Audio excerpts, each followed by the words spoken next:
Hi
everyone, I have some seeds that I need to get started for this last stint of our winter growing window. So I'm going to do that, and I wanted to just kind of work on that and then just have a little bit of a chat with you about things that went good, things that are still in progress, and things that we're still trying to work on. And I also wanted to take a moment as well to talk about my thoughts and my plans with what I hope to see in the next 5 years with this whole venture. I only have one subscriber on this channel, which is me currently. If you are new though, and you're watching this later, welcome. I am attempting to start a flower farm in the desert of Arizona, and I hesitate to say low desert or high desert because I feel like we are in the middle. We are on the outside of Tucson, but still in those kind of foothill, high elevation areas of Cochise County. Basically, if you saw my garden tour video, you saw that I had quite a bit planted out. Our weather has been very finicky. So we've had a period of high heat wave, which highly delayed a lot of the planting of my seedlings. And unfortunately, that caused a lot of my seedlings to become very root bound and not necessarily the most viable in transplanting. And then on top of that, after the massive heat waves, we ended up having a freeze in our area. And so that hard freeze for anything that I did finally get transplanted out at the end of October caused some significant discoloration of my plants. So on some of my plants, you will see some sunburning on the edges, which is basically a white discoloration of the plant leaves. And then you will also see on top of that purple looking dark colored leaves. And the white is from the sunburning and the dark purple is from the very cold temperatures that they went through. Kind of like a frostbite if you think about it. So anyways, that's been kind of the bad. I guess one more thing I can talk about too is the fact that if you were watching my journey start over on our other homesteading channel of Christenhelm, you saw that I talked about how we had difficulties with the plant lights that we had purchased, the grow lights, and that they did cause our seedlings to become very leggy. And so that also did not give them a very good start right out of the ground. The plants that are suffering quite a bit out from being transplanted are my sweet peas. I am probably going to have to direct seed those just to get some more in the ground, because the ones that I did planted looked like they would do okay, but I think in the end they were just too root bound and their roots just were not going anywhere.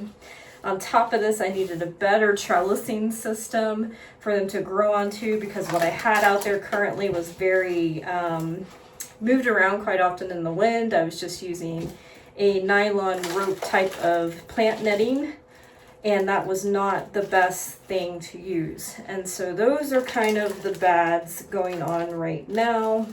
So other things that didn't quite fare as well were most of my filler flowers. So my baby's breath, I think I talked about, my sweet alyssum, and a couple others that I tried out just did not thrive at all because of the hot temps, and they just couldn't make it. And so I have a lot of open spots out there that I need filler for. So that's probably another seed order I'm gonna have to put in, and some more seeds I'm gonna have to get started. The other one that was kind of surprising to me was my Rudbeckia, the Cherokee Sunset version. That did not do very well at all. The few plants that I was able to get out of it and get transplanted in the ground right now are looking very pitiful, and I don't think they're going to pull through.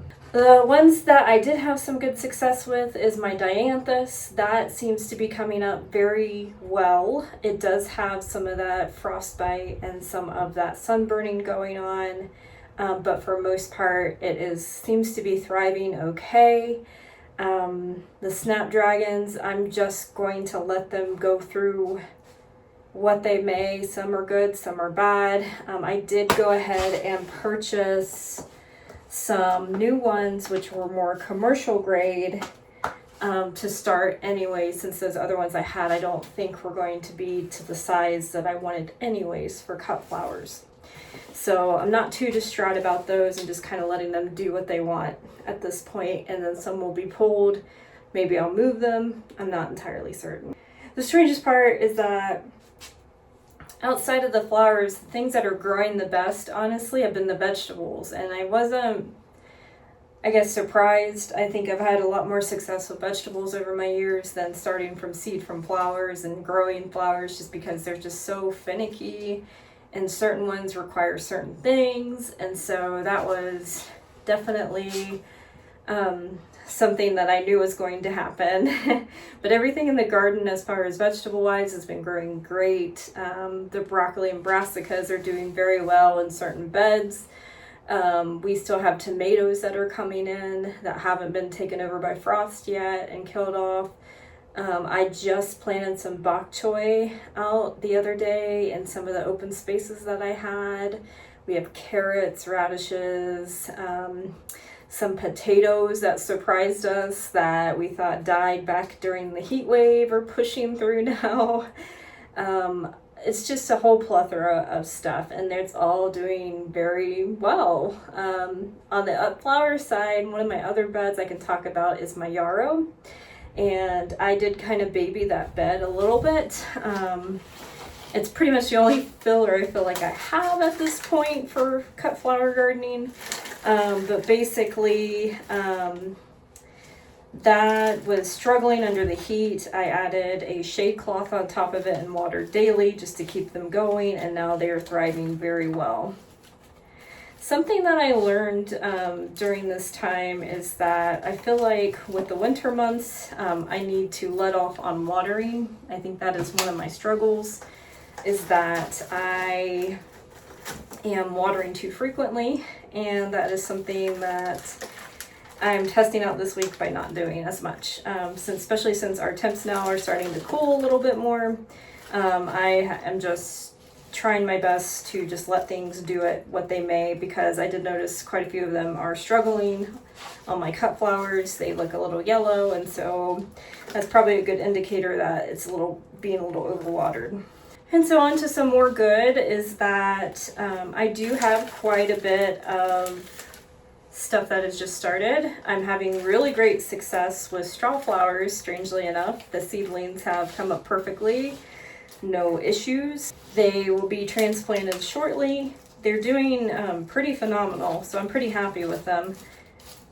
And straw flowers I originally did not have on my, I guess, repertoire or schedule for planting this year.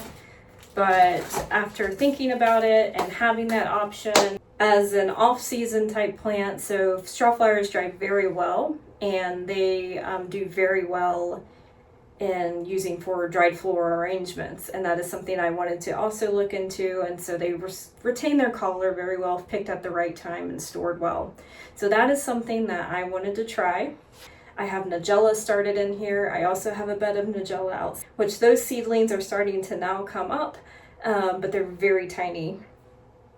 The ones that I transplanted inside are much bigger, at least 2 to 3 inches tall at this point.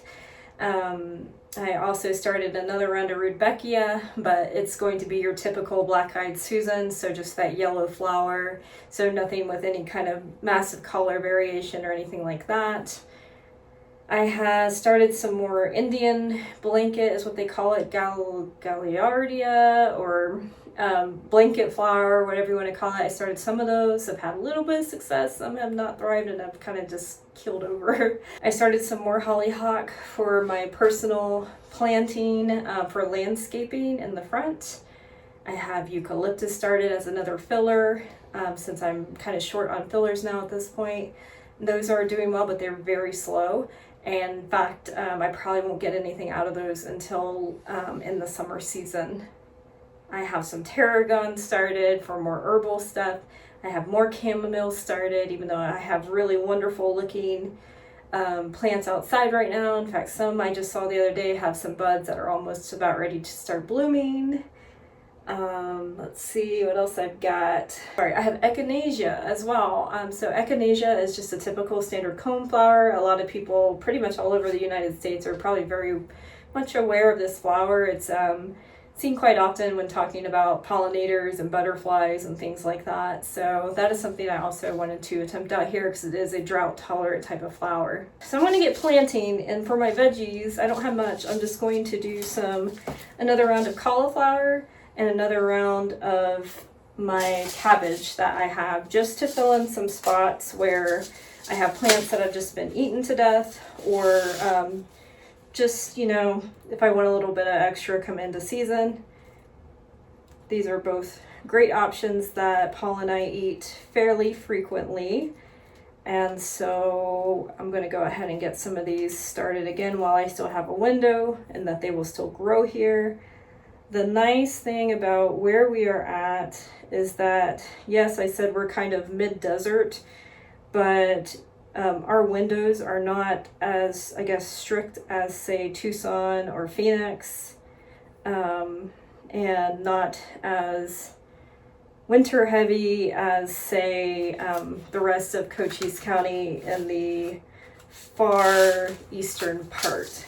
So that's kind of nice. I cover these up. I'm going to put the label in so I don't get these mixed around. This was my cauliflower. I only have one variety, so I'm not going to be labeling the type it is. And again, I'm just doing one tray of that right now. I anticipate all of those to actually come in. And now I'm going to go ahead and start on this cabbage.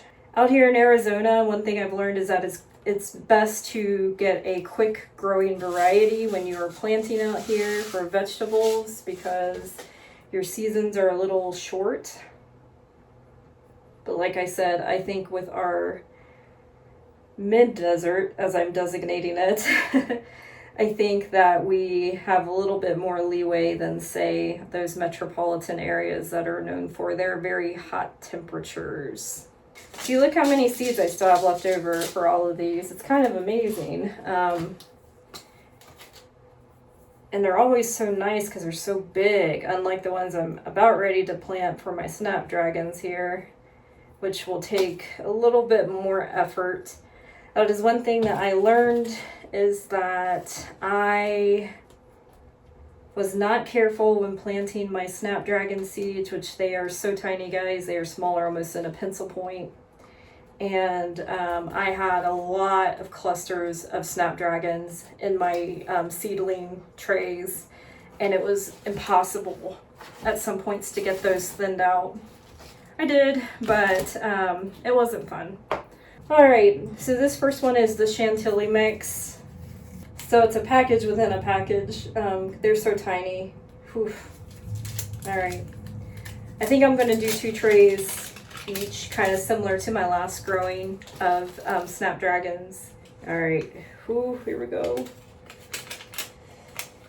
So there is a method that a lot of planters do like to use, which is they will just get pretty much like a pencil point and plant these out. And I don't feel confident with that quite yet. So I'm going to try my best to just pick these little seedlings up without too much dirt and get them planted. I was pretty amazed at just how tiny these guys are, and the fact that when I did do a lot of my planting last year, or I'm sorry, this year in the fall, I actually ended up, these guys ended up getting everywhere, is basically the point I'm trying to say. Even in trays that they were nowhere near, there were seedlings coming out. So that shows you how tiny and fragile that these guys are, and how light they are, that they probably just got kind of blown around. Some of them may have fell into the soil that I was using. So yeah, so I'm going to try my best to just get 1 or 2 of these in at a time, instead of last time when I was just kind of like willy-nilly throwing them in everywhere. So I'm just marking them. I'll have to get some more water trays to go underneath, and then those will all be placed on my grow shelves, which I did end up purchasing a new grow light. The one that I've had a lot of success with is the Besta, but those lights are actually pretty good for the size that I'm dealing with and the shelf size that I'm dealing with. And all right, this next one is called Rocket Mix, and again, it's in a different type of thing. This is a coated seedling, which is nice because it makes them just a little bit thicker. So I want to talk a little bit too about what my plans are going into these next few years, I guess. I'm in the trial and error phase right now. So I'm in that point where I don't quite know what I'm doing yet.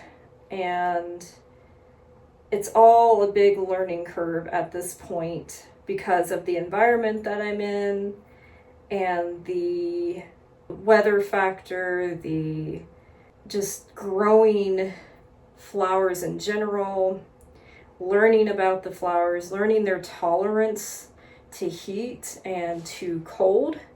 These are all things that I'm trying to learn, and you're not going to come right out of the gate and know unless you have had previous experience, maybe working with a grow operation, a farm, or something else of that sort, or maybe you're coming from a background where you actually went to school for that kind of stuff, for botany or horticulture or things of that sort, which I did not. I am a self-learner completely, entirely, a book learner, as I guess some of them would say. And so my knowledge is strictly from learning from others and researching at the library, watching videos, things of that sort. All right, these are again Rocket Mix, so I'm going to break my tags out.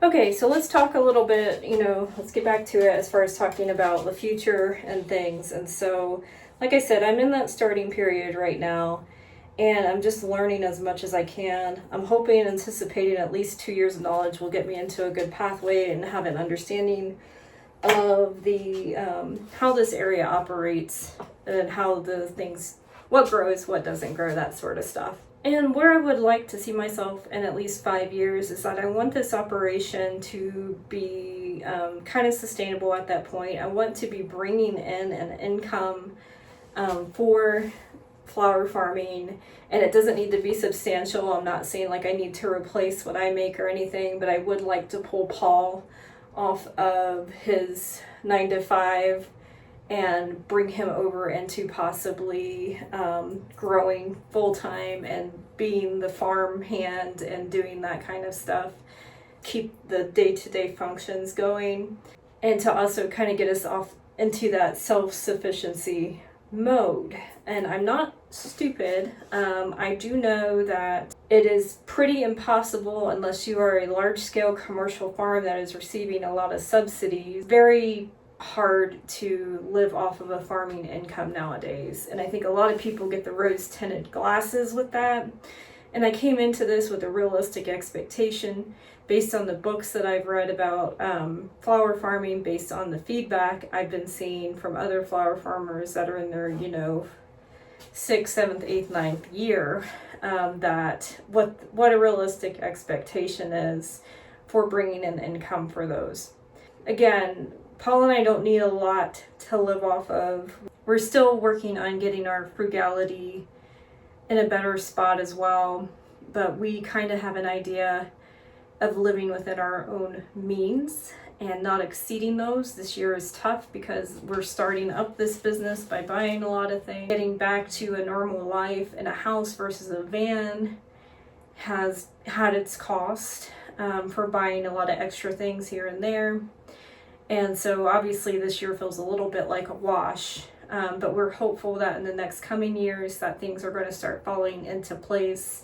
We will have a more realistic idea of our cost of living and expenses, and be able to really drill down and focus on those types. Not to get into like a fantasy mode, we are very much aware of the realities of what we're getting into.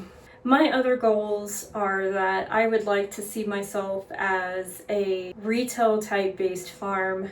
So I would like to have at least a couple of retail venues, either consignment or wholesaling too.